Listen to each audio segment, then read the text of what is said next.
Hello and welcome to the episode. First of all, I'd like to apologise for any and all of the audio issues. I have a brand new desk and I'm still working the kinks out of the new setup.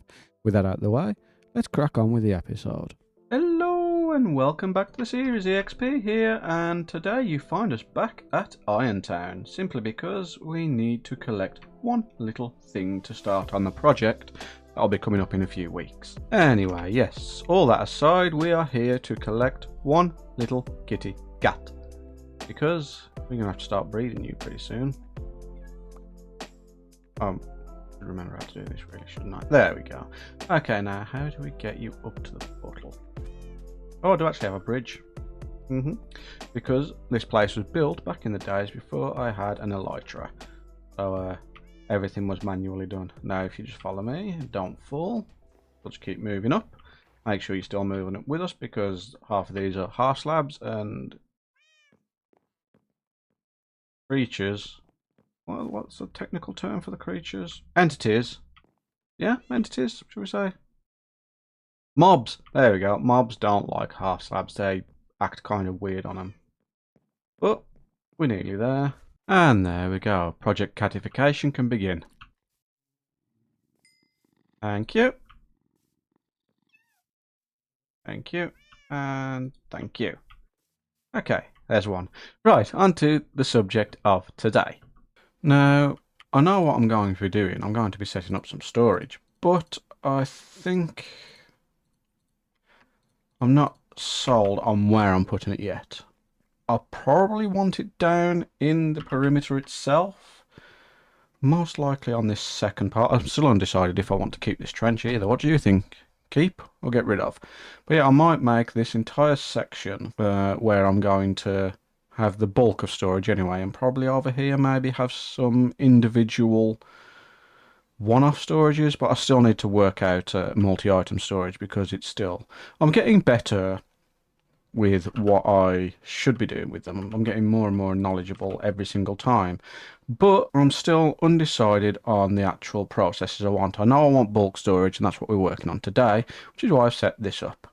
Which is just a nifty little bamboo farm that, yeah, eventually I may actually have a farm, a major farm for this, because bamboo, once we get the autocrafter, is going to become incredibly powerful. But for the time being, we just need to make lots of chests. And in order to make lots of chests, we are going to turn all this bamboo into logs and then into chests, which should be a lot quicker than using wood. I think. I'm not 100% sold on that yet, but yeah.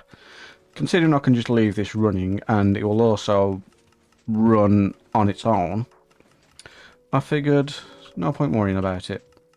I would like it to stop double, because that's wasting one bone meal each time, but it works. It works, so I'm not going to mess too much. So while we're doing that, let's get looking into actual storage, shall we? And there we have the finished article. No. Welcome to the first slice of storage. Now, this is bare bones, and I don't know if I'm keeping this pattern. It's just this is, well, when I say pattern, I mean color palette. Blocks used to decorate it, but I will be keeping this layout, and I'll talk you through it now. The basic premise of this is, let's say, for example, this one slice is going to be for stone and cobble and variants like that. So I can have one slice here. These three will all be one slice for bulk of something like stone or cobble, and this one for the other. Oops. Which these are all independent. These two are. Whoops, guard sleep.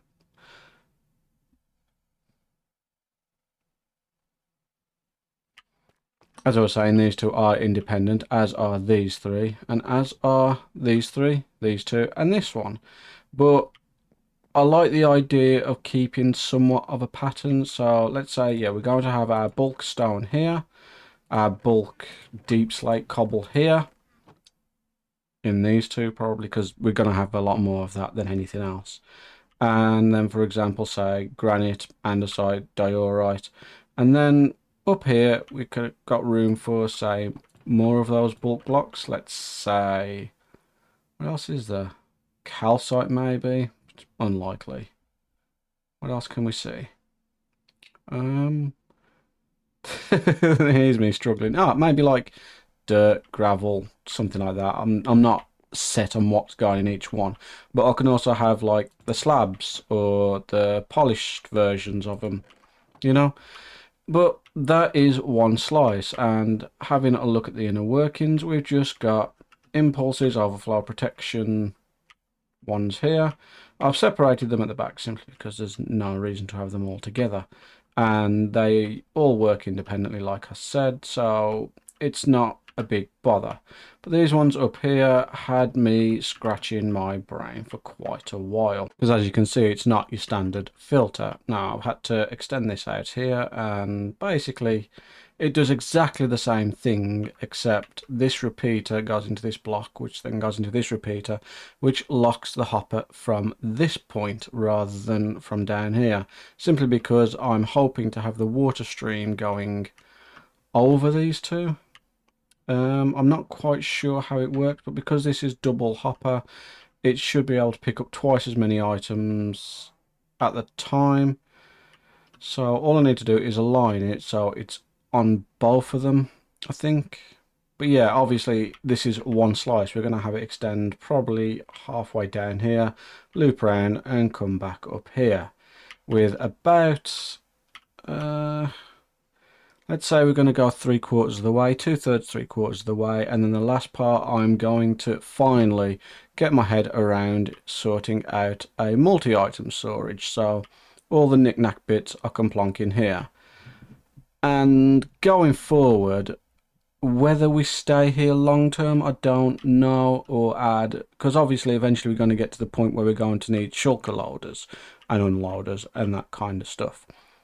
But for now, we're not there yet. We don't quite need that level of storage yet. But I want to make sure that this is possibly extendable so that we've got less common items coming in down here. The multi-storage for very rare items over there. Or just things that we multi-craft. And then maybe even more bulk storage over this way. So I might not finish extending it. Either way, we're going to have the water stream come down this way and then across that way. Actually, no, I've changed my mind on the fly here. It's probably best if we go right to the top, because that way we don't need a second bubble column. It's going to save on time. Yeah, so I'm going to crack on and build this out a bit more. Well, at least finish this slice off and then build it out, and I'll be back with you an update in a sec. And we've encountered our first snag. So this secondary filter that I was designing, it's not tileable. It just unlocks both of them. So I guess back to the drawing board for this top part. Right, let's see how many hours I sink into this one. Well, I got it working. It's just insanely expensive. So I won't be doing too many of these 3-along modules. Definitely not. Like, especially with how cheap I can make just a single module. So when it comes to this kind of layout, I will keep it like that, but I'm not going to need too many of them. So I think I can get away with just single slices. It shouldn't be too much of a hassle anyway. But yeah, basically all we've done is exactly the same as this one. The signal will come out to 3, which will turn off this redstone torch, which will retract this piston, allowing the signal to decay, allowing things to filter through. And then as soon as it's finished filtering, it will drop back down. So let's see what happens if we do these in unison. So I haven't done that yet. So that one's just finished. That one's just finished. And we're back to 40 here and back to 40 here, because we've got a slight delay. We're going to end up with a little bit more locked in place here and there. But for the most part, Other than that little bit of extra loss, which when it comes to, you know, 1 or 2, it's not that major really, is it? Yeah, I'm happy with that. Like I said, I'm probably going to be using a lot less of these modules, and I'll just go for the one I had here, which I'm going to replace this with now. Because, yeah, it's expensive. Now that we've got this system in place, we've figured out what we're putting in these first few chests. So I've got my stone here, cobblestone up here, smooth stone slabs, but you know, we haven't got enough yet. Got a cobbled deep slate, polished deep slate, then andesite, polished andesite, granite, polished granite, and diorite, and polished diorite, which I think is all the stones we're going to be keeping in bulk storage. Yeah, there's probably not going to be another full one of these over this way. There's no need for it. So let's crack on with, I suppose, the water stream next, and then it will be the input system. So yeah, I'm going to go store that now because I need to work out the alignments of the water. If I believe, basically I just need it to, wrong level, I keep forgetting it's top first. Yeah, I'm going to need a chest, I believe, here for the water to hit, to make sure that as it's coming down here, it's going along both of these, not just the one. So yeah, let's sort that out. And oversight number 2, yay! Well, I've got the water system in, I've also got the lining up system in, but the problem is that these pick up any item. So unless I have a way of locking these hoppers, then yeah, this double hopper speed thing isn't going to happen.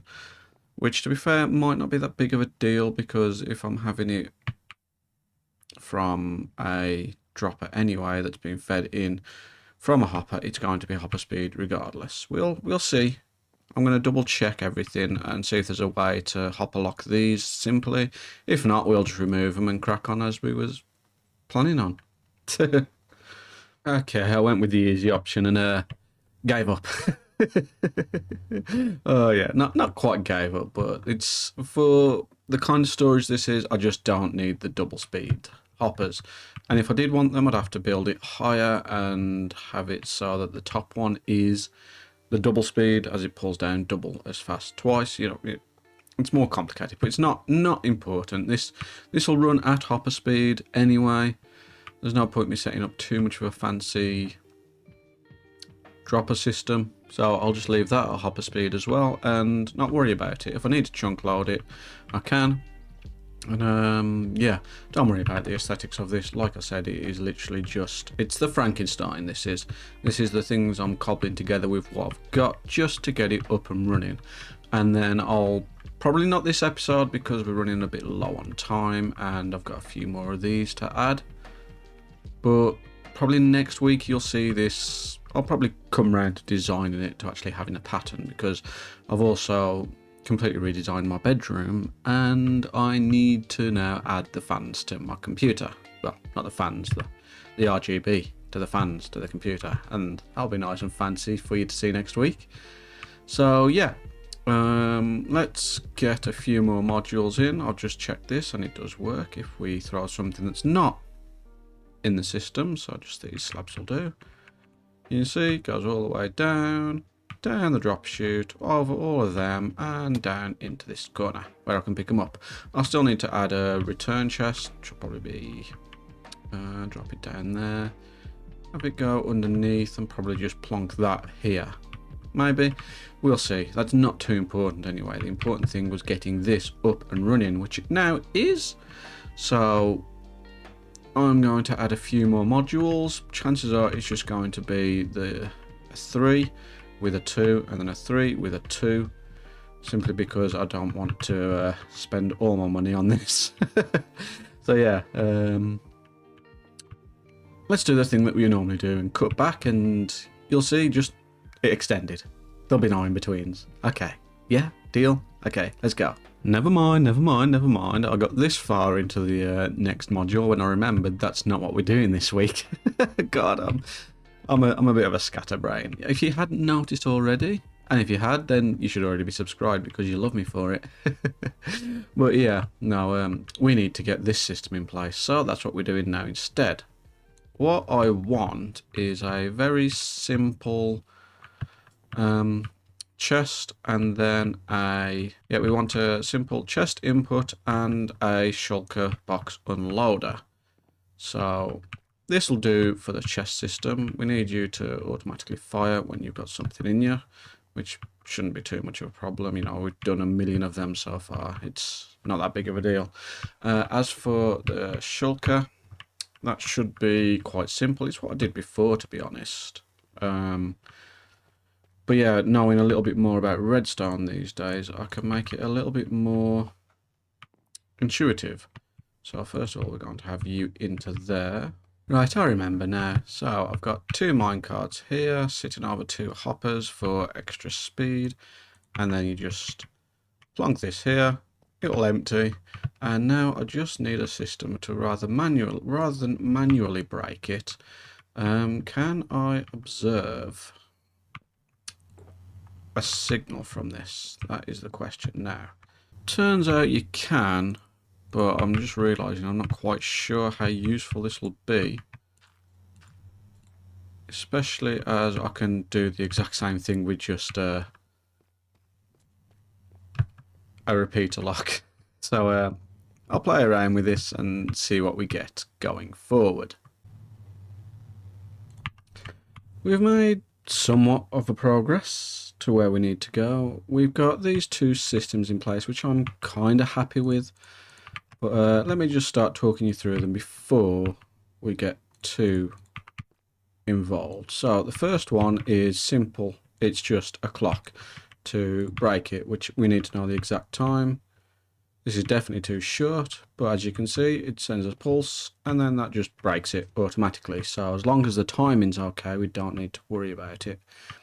Now as for this is something I did before. We did it with 4. This time we're going to do it with 6. That was 7. That's 8. That's 9. I believe I need 9. It's either 8 or 9 I needed, but I've tested this a few times and this should now be the full amount pushed into it. So let me just finish setting it up. What we're doing here is we're now encasing that hopper. Well, firstly we're aligning it over to, oops, nearly missed a step. First we're aligning all 9 of them against the 2 hoppers. That's part 1. And then encasing it in glass so it cannot fall. We need to get rid of that as well. So yeah, so once it's encased in the glass, it cannot be messed with. So no matter what happens, we can't unalign it anymore.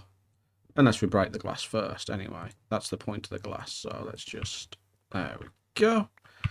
If we move all these, we should see this should now empty the entire shulker box in the fastest way possible. At least I believe so. Hopefully this is right. This might be 1 hopper too many, but it should do it fast enough. If we just block it up here. Yeah, beautiful. Look at that go. Is it going to manage it all?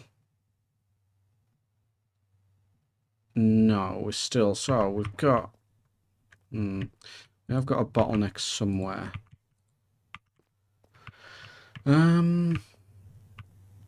So we can't empty whole shulker chests in one go, but how many is that? 1, 2, 3, 4. Is that 1, 2, 3, 4? So that was 5 and 6, I believe. 6 different items that we can't. So what exactly is the holder?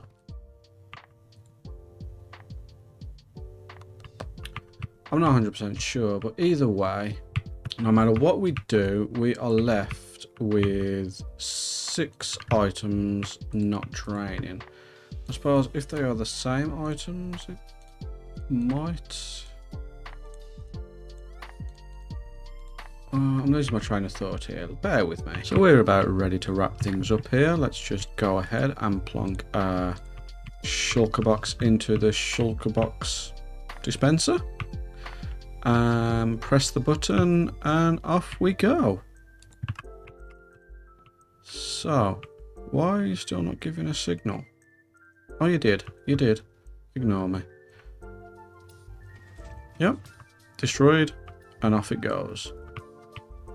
So, yeah. That system's now working. It's now depositing all of its stuff. You can go ahead and just take it out because it's easier.